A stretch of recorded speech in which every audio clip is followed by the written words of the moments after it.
¿Quién murió realmente en Leganés? Pues no lo sabemos, no estamos seguros a estas alturas, pero sí estamos razonablemente seguros de que quien muriera, si es que murió en Leganés, desde luego no murió en el momento de la explosión. Esa explosión no mató a nadie, esa explosión, perdón, mató a Arceo Torronteras, pero dentro de ese piso no mató a nadie. Se limitó a esparcir unos cuantos cadáveres que ya eran cadáveres antes de aquella explosión. Bueno, esa segunda fase de las investigaciones, donde fuimos analizando las pruebas, lo que puso de manifiesto era que todo lo que nos habían contado estaba afectado de graves sospechas de falsedad, lo cual apuntaba a algo tremendamente inquietante, que es que esa trama islámica que nos habían presentado podía ser completamente falsa. No que hubiera flecos siniestros detrás de ella, no que hubiera gente moviendo los hilos de esa trama islámica, no que estuviera ETA detrás de los islamistas, ni las cloacas del Estado detrás de los islamistas, ni Marruecos detrás de los islamistas, no. Lo que se estaba poniendo en cuestión es que esos islamistas tuvieran nada que ver con los atentados. Y a eso me refería al decirles al principio que hemos llegado al juicio en una situación que ellos no esperaban. Ellos esperaban que llegáramos al juicio en la situación de seguir todavía peleando con los flecos siniestros. Es decir, que llegáramos al juicio en la situación de aceptar que eran estos imputados los que habían cometido la masacre. Estos imputados o los muertos en Leganés.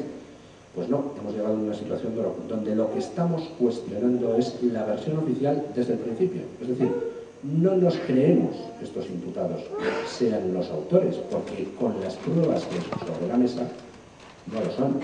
Las pruebas que nos han presentado son falsas.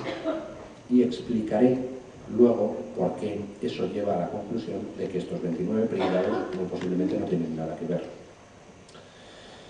La tercera fase de las investigaciones se inició en julio de 2006, una vez que ya teníamos claro que las pruebas eran posiblemente falsas. Y esa fase se inició, pues, gracias a la contribución de un peón negro cántabro que está sentado ahí, que se fijó en un detalle importantísimo, y era que en la comisión de investigación del 11M, pues había un señor, Sánchez Manzano, el jefe de los TEDx, que había dicho que en los focos de explosión de los trenes se había encontrado nitroglicerina, y la nitroglicerina no forma parte del aromado seco, con lo cual, si era verdad esa afirmación de Sánchez Manzano, toda la versión oficial se venía abajo, porque toda la versión oficial se basaba en decirnos que los islamistas habían volado los trenes con el aromado seco que les habían vendido en los asturianos. Por lo cual, claro, se organizó un revuelo de narices y Sánchez Manzano y el gobierno socialista salieron a la palestra a decir no, cuando Sánchez Manzano dijo que era nitroglicerina lo que había en los focos de explosión, se ha equivocado, quería decir dinamita. Y dices, bueno, nos están tomando el pelo. Pero el episodio sirvió para darnos cuenta de dónde estaba el engaño original. Y el engaño original estaba en que desde el principio nos hicieron la jugada del mago Tamarit. Desde el principio lo que hicieron fue, con una mano, ocultarnos lo que había pasado en los trenes, mientras con la otra gesticulaban muy rápido y empezaban a hacer aparecer pruebas fuera de los trenes. Igual que cuando el mago Tamarit intenta hacer el truco con una mano y lo que hace es hablar muy deprisa y gesticular con la otra para que mires hacia ella. Eso pasó en el 11M.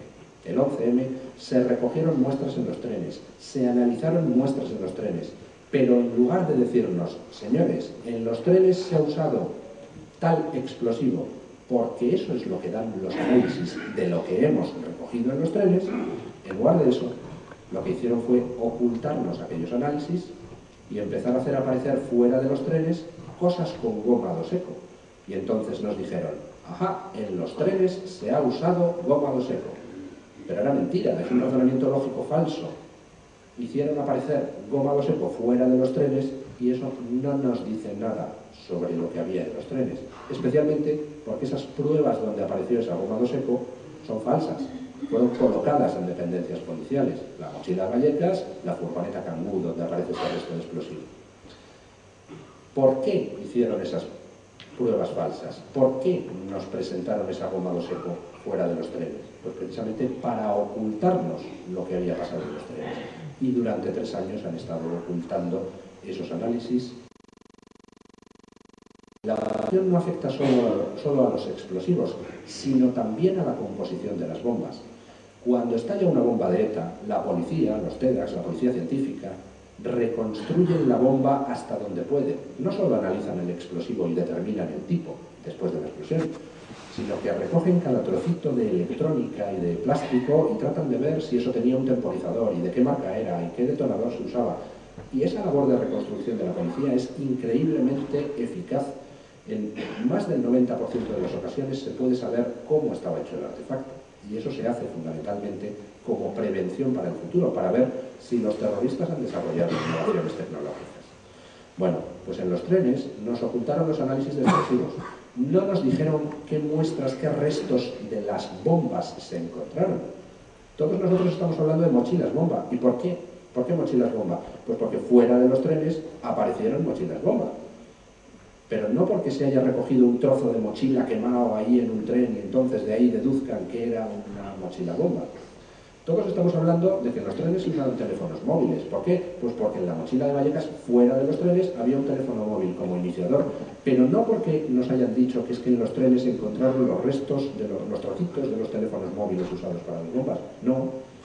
Todo eso nos lo han ocultado y nos lo siguen ocultando.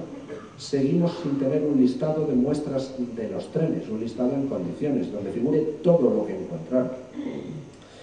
Bueno, en esa tercera fase de las investigaciones ya teníamos dónde estaba el engaño original y teníamos las pruebas o los indicios suficientes de la falsedad de todas las pruebas del caso. Y ahí fue donde ya entramos en la fase en la que estamos actualmente, que es la de tratar de identificar con nombres y apellidos a los falsificadores de pruebas. No sabemos quién puso las bombas, todavía, pero sí empezamos a saber quiénes falsificaron las pruebas para que no supiéramos quién había puesto las bombas. Esa fase pues está siendo dura, estamos ya llegando a niveles de intoxicación tremendos, a niveles de intoxicación que llegan hasta el punto de que algún periódico defensor de la versión oficial ya miente descaradamente en los hechos, ya no en la interpretación, sino en los hechos.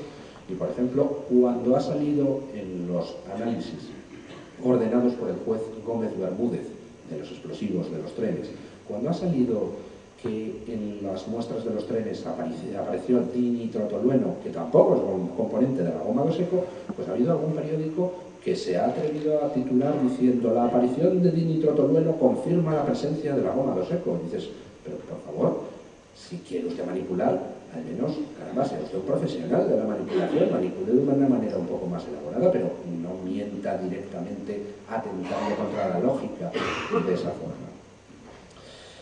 Durante muchísimo tiempo estuvimos denunciando aquella ocultación de los análisis de los trenes y al final el tribunal, el juez Gómez Bermúdez, nos ha venido a dar la razón y ordenó realizar análisis sobre las muestras que hubiera de los trenes. Y nos han presentado unas cuantas muestras y entre esas muestras pues resulta que han aparecido dos componentes que no forman parte de la goma de seco, el dinitrotolueno y la nitroglicerina.